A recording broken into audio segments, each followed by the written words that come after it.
So guys, welcome back to my channel.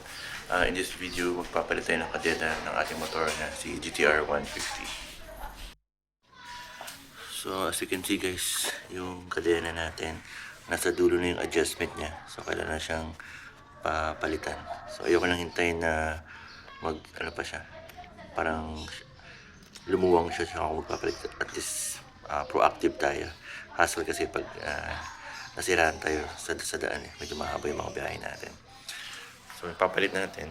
Umorder ako sa Lazada. Sa Honda kasi 2,200 or 2,204 yung chain set. Pagkakalam ko, pag lumuwang na yung kadena mo, kailangan mo nang palitin. Pati yung bracket, at yung drive sprocket niya. Ay, yung rear sprocket, at yung drive. Kailangan din palitan. So, set dapat yan. So, ito, pang Supremo yung natin, 15T. Which is, yun yung spec ni GTR. Itong rear naman natin, TMX 44 teeth. So, ito din yung spec niya. Ayoko na rin lumayo dun sa spec para hindi ako manibago sa And then, ito, FK motorcycle chain. Sana okay, motorcycle heavy duty. Ang importante lang sa akin dito, 120 links siya. So, saan nakalagay yung 120 links? Ito, 120 links. So, sagad yan. Hanggang dito yan. Hindi yan maluwang. Tsaka yan din yung out of the box ni GTR na chain 120 links. So, ito FK, Primo. So, ito yung Shopee. Kung saan ko siya binili. Motosikla, chain and sprocket. Ang GTR 150 yung ano.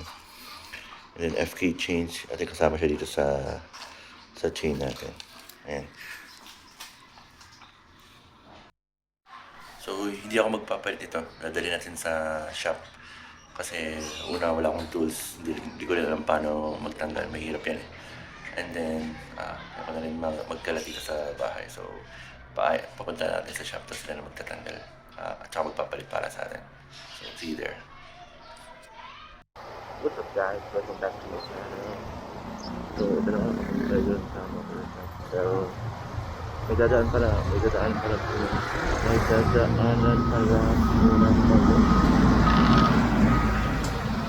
dito sa Woodstone yung bahay.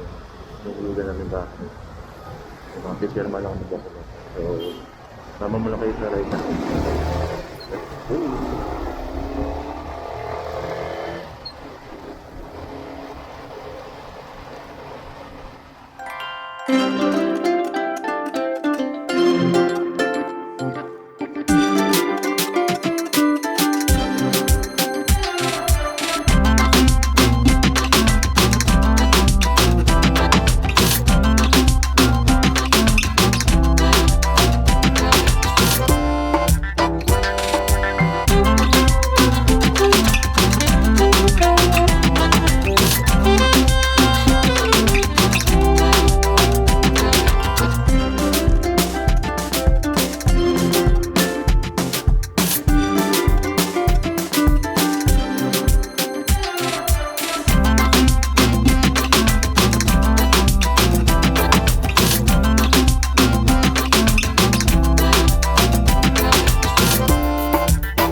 Nakabit na yung ating, excuse me, tita.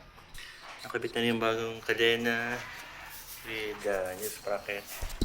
Hindi na nakita dito pero madumi pa rin dito guys. Kailangan yung linisin din from time to time. Ayan. So may bago nang iihiyan yung mga aso tsaka pusa natin. Ito gold. Tapos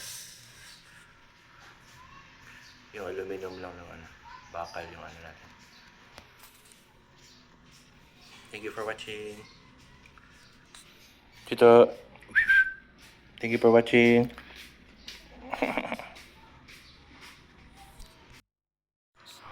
Additional content guys. Ito pa ang China na ilaw bulb. 12 pesos. Ito naman po ang Japan Stanley. 50 pesos. Pero grabe. Yung liwanag. Ang layo ng ang layo ng diferensya. Papalitan ko to.